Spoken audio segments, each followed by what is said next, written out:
Bueno, esta mañana me gustaría compartir con vosotros un salmo, el cual pues lo habéis leído en más de una ocasión y en varias, pero es un salmo el cual pues nos va a ayudar esta mañana en nuestra vida y que analicemos cada uno en qué circunstancias nos encontramos. Es el Salmo 51, es un salmo de David y en él pues hoy en día estamos muy dados a echarle la culpa a otros, a no reconocer nuestro pecado, sino echársela también al que me pille más cerca. Y en el mundo, pues estamos viendo que eso es lo más normal del mundo. Pero nosotros tenemos la palabra de Dios en la cual vemos que el Señor nunca desprecia un corazón que esté humillado y un corazón que esté de verdad con ganas de cambio.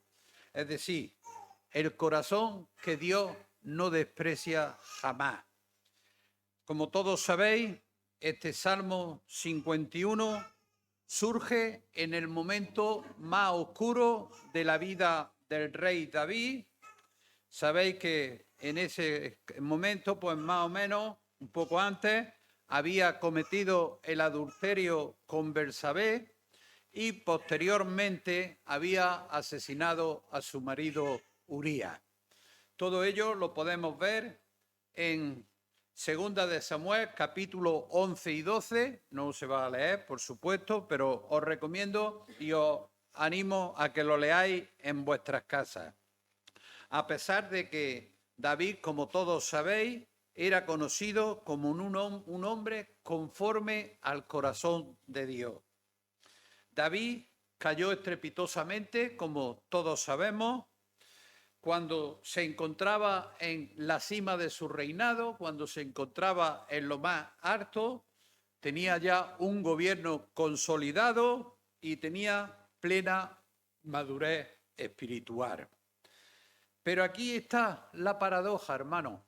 Esta paradoja nos confronta con una verdad que es incómoda para todo el mundo. Ninguno de nosotros somos inmunes al pecado.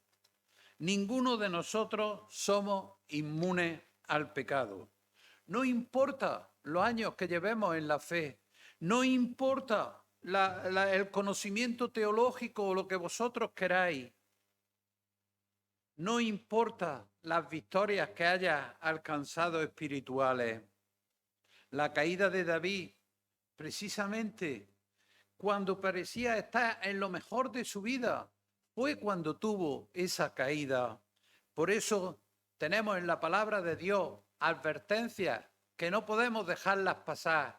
Dice en Primera de Corintios capítulo 10, versículo 12, así que el que piense estar firme, mire que no caiga.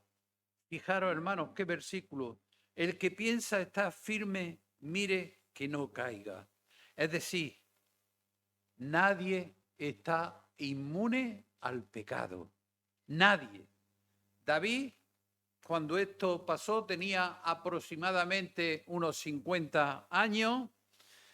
Cuando le ocurrió de este incidente, ya no era ese joven pastor que se enfrentó a Goliat, ni era un rey novato de tener 30 años, ya tenía una experiencia.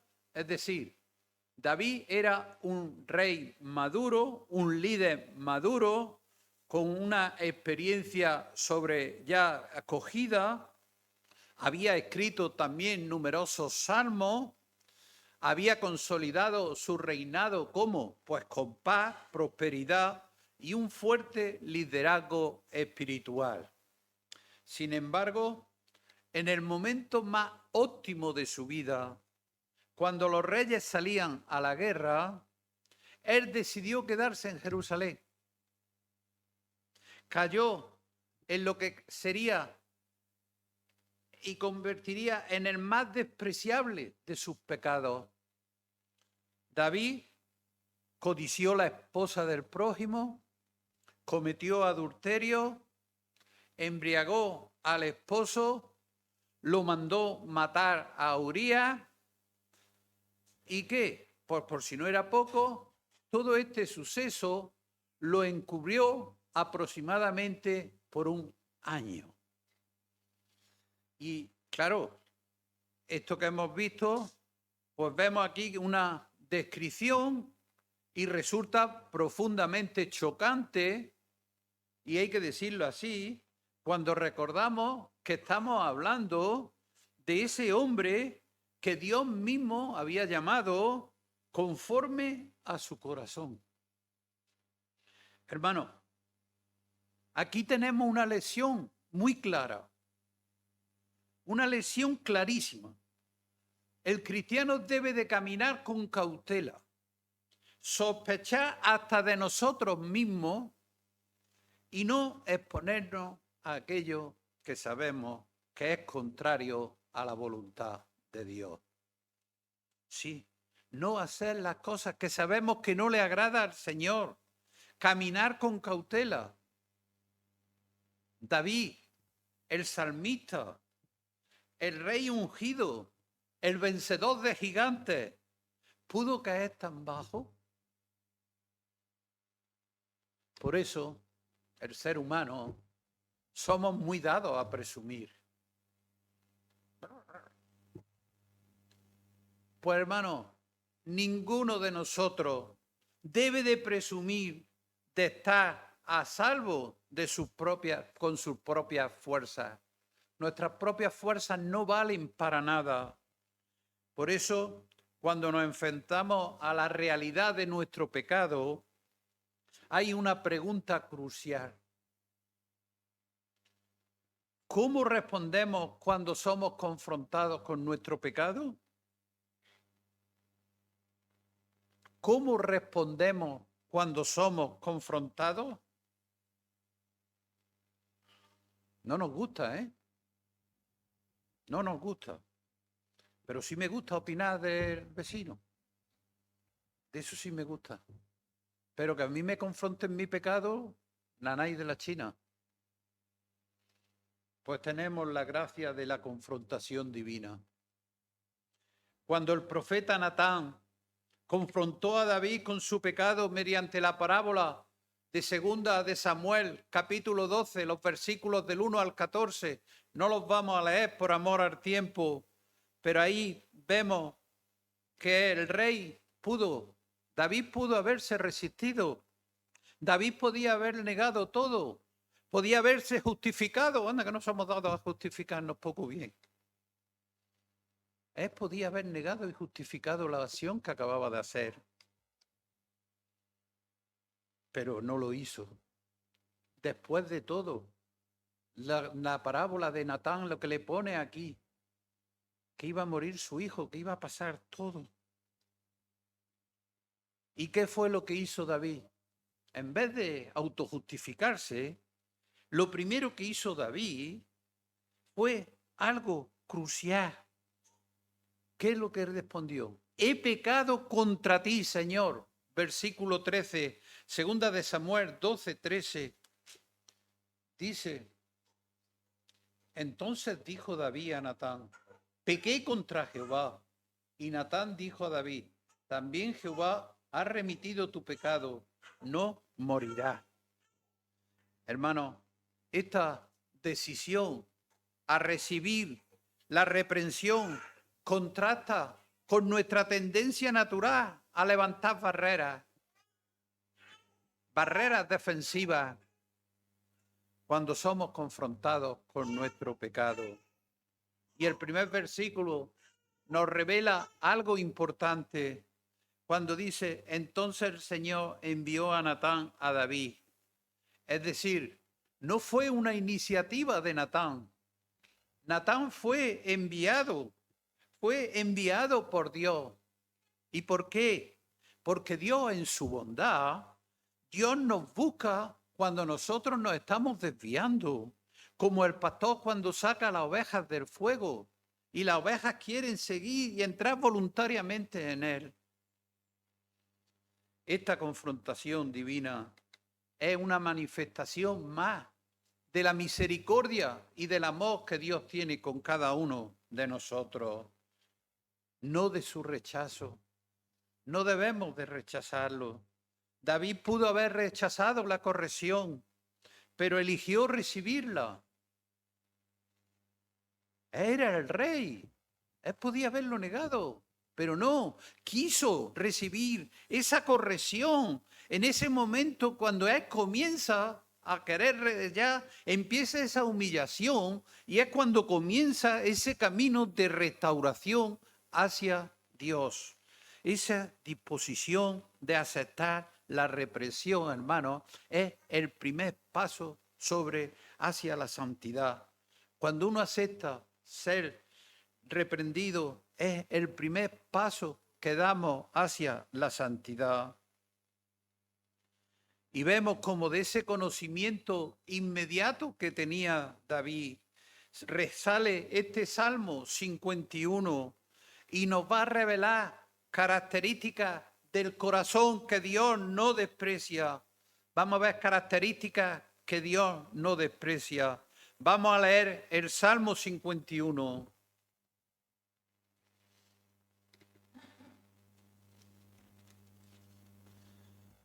Salmo 51. Dice así la palabra de Dios: ten piedad de mí, oh Dios, conforme a tu misericordia, conforme a la multitud de tus piedades, borra mis rebeliones. Levántame más y más de mi maldad y límpiame de mi pecado, porque yo reconozco mis rebeliones y mi pecado está siempre delante de mí. Contra ti solo he pecado y he hecho lo malo delante de tu ojo, para que seas reconocido justo en tu palabra y tenido por puro en tu juicio. He aquí, en maldad he sido formado y en pecado me concibió mi madre. He aquí, tú amas la verdad en lo íntimo y en lo secreto me has hecho comprender sabiduría. Versículo 7. Purifícame con hisopo y seré limpio. Lávame y seré más blanco que la nieve. Hazme oír gozo y alegría, y se recrearán los huesos que has abatido. Esconde tu rostro de mis pecados y borra todas mis maldades. Crea en mí, oh Dios, un corazón limpio y renueva un espíritu recto dentro de mí. No me eches de delante de ti y no quites de mí tu Santo Espíritu. Vuélveme el gozo que tú de tu salvación y espíritu noble me sustente. Entonces enseñaré a los transgresores tus caminos y los pecados se convertirán a ti. Líbrame de homicidio, oh Dios, Dios de mi salvación. Cantará mi lengua tu justicia. Señor, abre mis labios y publicará mi boca tu alabanza. Porque no quieres sacrificio, que yo lo daría. No quieres holocausto. Los sacrificios de Dios son el espíritu quebrantado. Al corazón contrito y humillado no despreciarás, oh Dios. Haz bien con tu benevolencia a Sión. Edifica los muros de Jerusalén. Entonces te agradarán los sacrificios de justicia, el holocausto u ofrenda del todo quemada. Entonces ofrecerán becerros sobre tu altar. Hasta aquí la palabra de Dios. En estos 19 versículos que hemos leído ahora mismo, vamos a ver 5 características del corazón que Dios no desprecia. 5 características del corazón que Dios no desprecia. En primer lugar, reconocer que el perdón nunca se merece. David, vemos que comienza su oración apelando únicamente a la misericordia divina de Dios. Dice el versículo 1 del Salmo 51.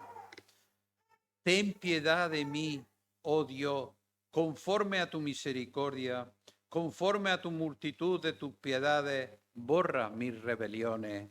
Hermanos, vemos que David no comienza mencionando sus victorias pasadas, ni su condición anterior de ser ese hombre de Dios. Entiende que es merecido ese juicio y esa condenación en ese momento. Pero también vemos como David en estos versículos apela a la piedad del Señor, a la misericordia y a la compasión de Dios.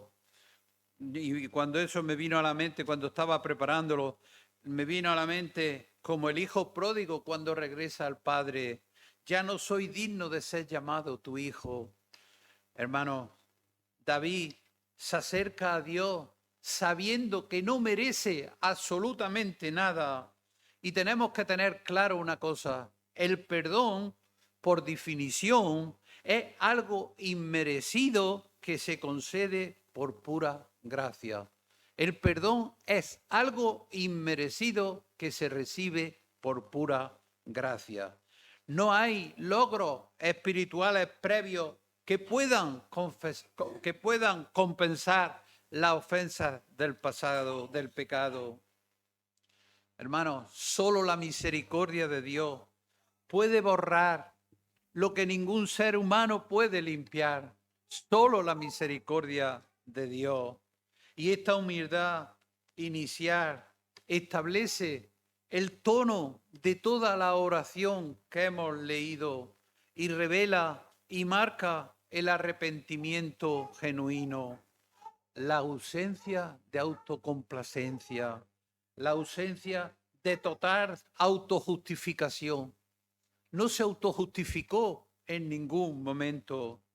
Reconoció, y tenemos que reconocer, que no merecemos perdón, que no merecemos perdón. Y cuando pedimos perdón, ese es el primer paso. Un corazón arrepentido debe también asumir plena responsabilidad y no quedarse solo en pedir perdón.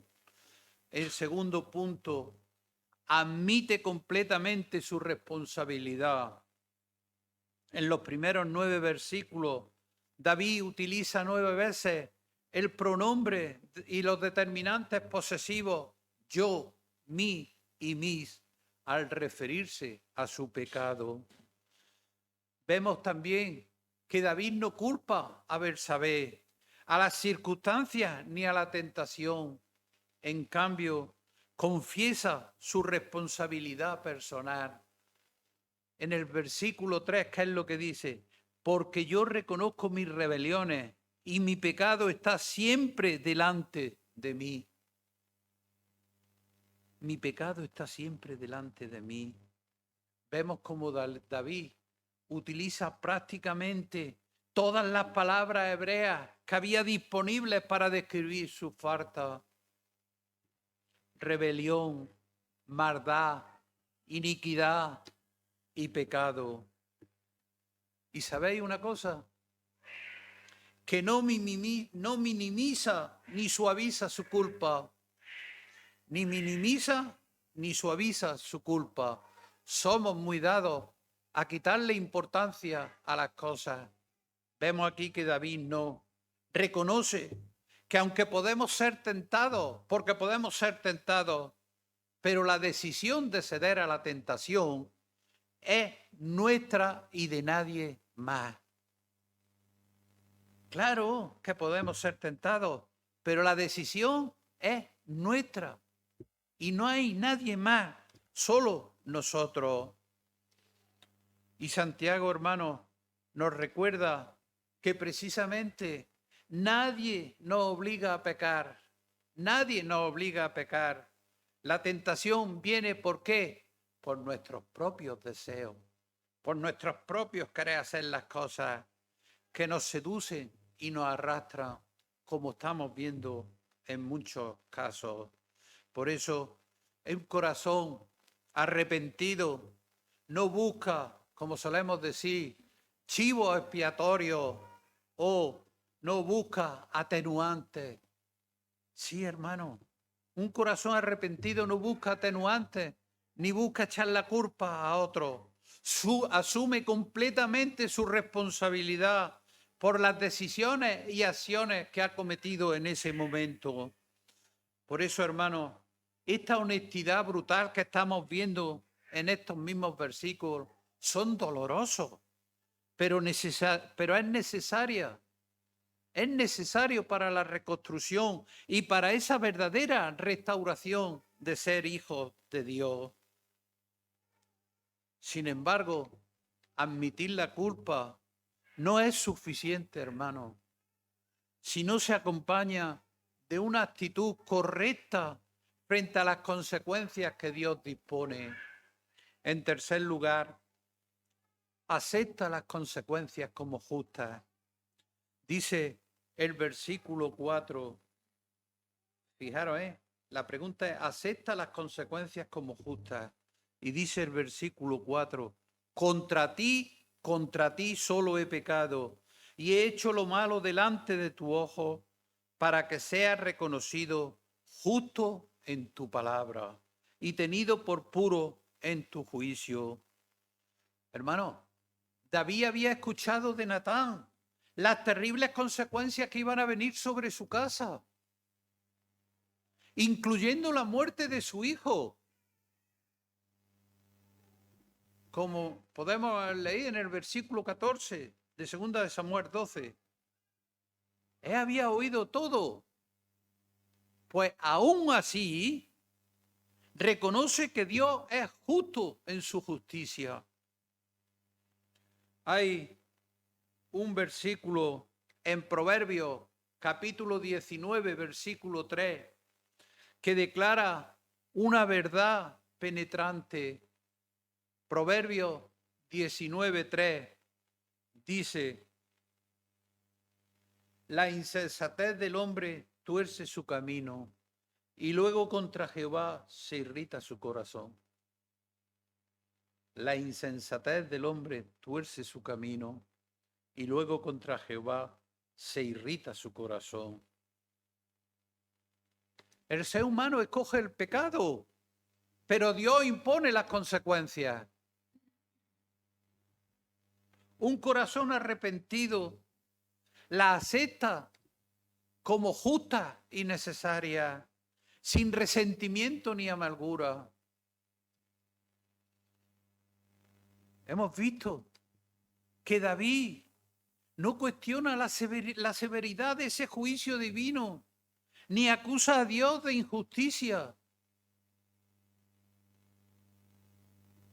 Comprende y afirma que la disciplina es una expresión del amor paternal del Padre de Dios.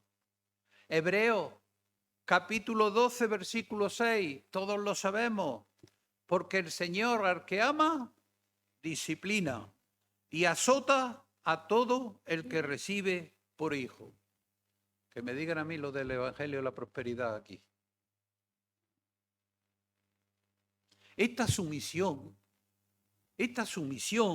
al juicio divino demuestra un arrepentimiento, pero ese arrepentimiento va más allá de lamentar las consecuencias. Implica reconocer que lo merecemos. Por eso, hermano, el corazón que Dios acepta no solo admite su culpa, no solo acepta el juicio, sino que también desea genuinamente el cambio, desea cambiar, anhela una transformación genuina, Vamos a leer el versículo 6 y 10 del Salmo 51. Versículo 6. He aquí, tú amas la verdad en lo íntimo y en lo secreto me ha hecho comprender sabiduría. Ahora el 10. Crea en mí, oh Dios, un corazón limpio y renueva un espíritu recto dentro de mí. David no solo confiesa, David no solo pide cambiar, comprende que Dios se agrada de la confesión que ha hecho, pero también sabemos que Dios se complace aún más cuando hemos hecho todo lo que hemos llevado hasta ahora, pero además una transformación en nuestras vidas. Debemos de transformar nuestras vidas. Una confesión sin intención de cambio está vacía. Y aparte, incluso es manipuladora. Una confesión sin intención de cambio es vacía y manipuladora.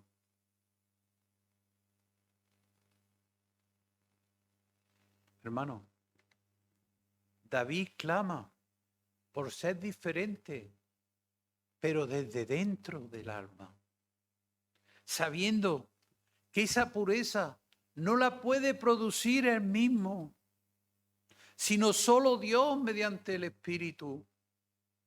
Y por eso dice en el versículo 10, crea en mí, oh Dios, un corazón limpio y renueva un espíritu recto dentro de mí. El verdadero arrepentimiento no busca solo el alivio de culpa, sino la liberación del pecado mismo. David anhelaba no solo ser perdonado, sino ser transformado. ¿Para qué? Para no volver a caer.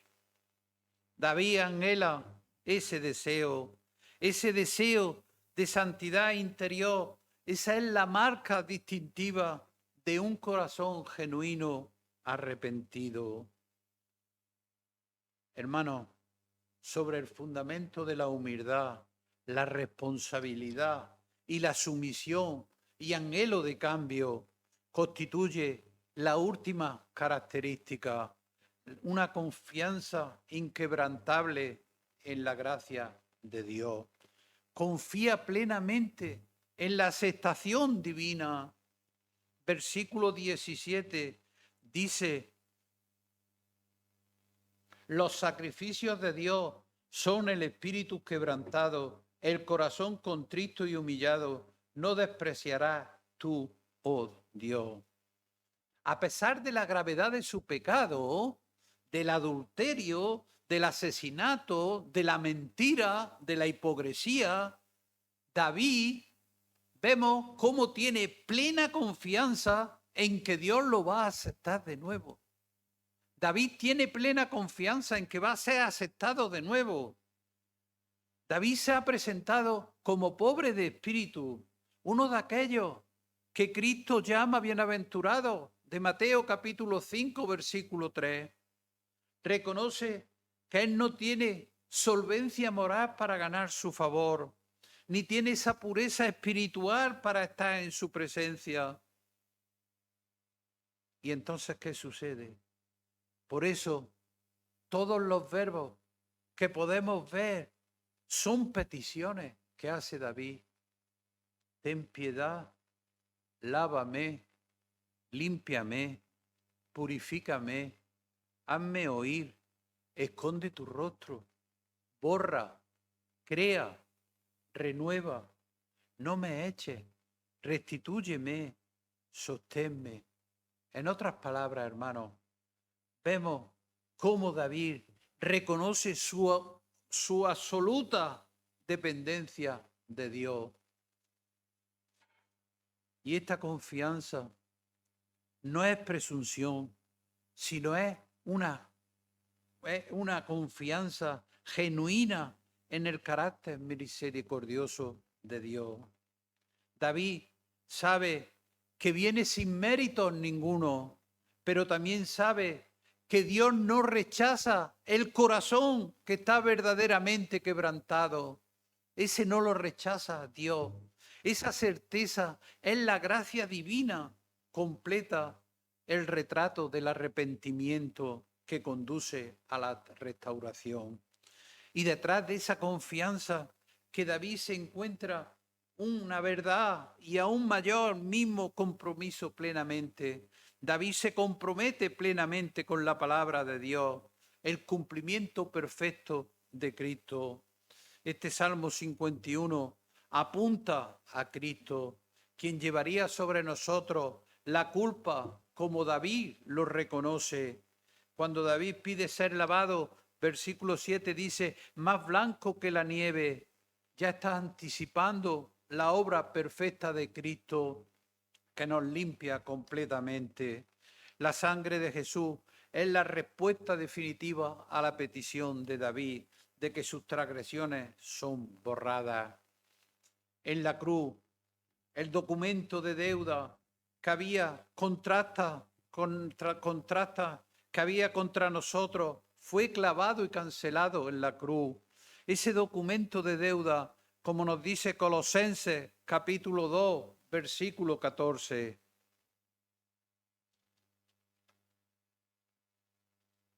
Colosenses 2, anulando el acta de los decretos que había contra nosotros, que nos era contraria, quitándola de en medio y clavándola en la cruz. Segunda de Corintios, capítulo 5, versículo 21. Al que nos conoció pecado, por nosotros lo hizo pecado, para que nosotros fuésemos hechos justicia de Dios en él. Cristo se hizo pecado por nosotros, para que nosotros fuéramos hechos justicia de Dios en él. Hermanos, esto sí que es importante. El camino de regreso siempre está abierto. El camino de regreso siempre está abierto. No ha habido pecado tan grande que la gracia de Dios no pueda perdonar, ni ha habido caída tan profunda de que su misericordia no pueda levantarnos. David, siendo adúltero, asesino, encontró esa restauración completa, porque vino, ¿cómo? ¿Con un corazón potente, con un corazón enartecido? No, con un corazón humillado, con un corazón contrito, con un corazón responsable, anhelando el cambio y sobre todo confiando en la gracia divina. Hermano, este salmo no es una fórmula mágica, sino, como hemos visto, es la descripción de un corazón que Dios no rechaza jamás. Por eso, en esta mañana, cada uno de nosotros debemos de examinarnos nuestra vida con honestidad, haciéndonos varias preguntas. ¿En qué necesito ser corregido? ¿De qué necesito arrepentirme? ¿Qué relaciones o prácticas debo de abandonar? Para quienes no conocen a Dios, este es el momento de venir a Él confesando, he vivido de espaldas a ti.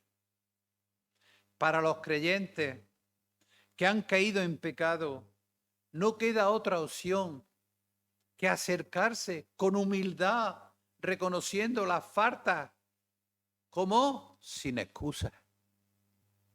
Reconociendo nuestras faltas sin excusa. Examinar nuestra vida sin mirar el pecado de otro. Enfocarnos en lo nuestro, no en lo del vecino. Abandona toda justificación. Admite esa responsabilidad que ha hecho. Acepta la corrección y las consecuencias sin resentimiento contra Dios. Pide transformación, pero una transformación interior, no solo de perdón superficial. Somete el trabajo al Espíritu Santo mediante la palabra. Confía en la promesa divina de que el corazón contrito y humillado no va a ser rechazado jamás en la vida. Este mismo Dios nos espera hoy con los brazos abiertos, listo para transformar nuestro lamento en gozo y nuestra vergüenza en testimonio de su poder redentor. Hermano, al corazón contrito y humillado, Dios no desprecia.